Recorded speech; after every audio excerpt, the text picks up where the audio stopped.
Hello, in this jQuery video I am going to show you scrolling. So this is an event that is triggered when you scroll on the document, the window itself. So to detect a scroll event is actually pretty simple. You just select, you always have to have some sort of selector. So let's say if I do I'm just going to say everything just to keep it simple, or you could do body if you wanted to. Then let's just do body, and if I do dot scroll, so when a scroll occurs, that could be using a mouse middle button or like a trackpad on a laptop as well. So I'm going to say console.log scrolling, yay. Yeah, if I reload it, okay, 1 second, I know I've done wrong. Not body, we need to do everything, for example. So let's try emptying the cache and reloading just in case it's a cache problem.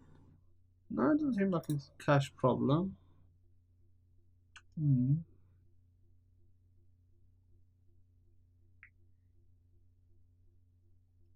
No, I see the issue. I think it's important that I leave this in. So what I did was I put it on this. So if we have something like a single element that it needs to scroll, so I'm going to limit it. What I'm going to do is create a text area, and within this text area I'm going to have like the lorem ipsum text, but I'm not going to make it that big. So we're going to have to scroll. So if we were to, we got it as everything, but we could just simply have it as text area as well. And if I reload, as you can see, whenever I scroll, it is picking up the event. But now that I'm at the end, even though I'm scrolling, it doesn't pick it up. So it's only while the scroll is successful.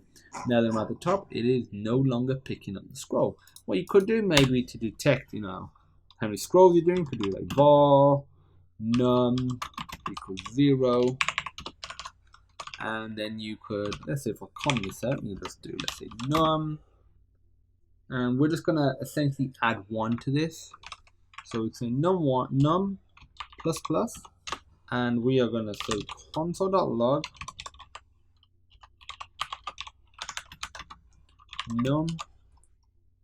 And if I reload it, see what we get. As you can see, it is detecting how many scrolls that we've done in total. So if you need that sort of functionality in your website, this is how to do it. So that's the scroll event. If you have any questions, feel free to pop me a message. And as usual, I look forward to seeing you in the next video.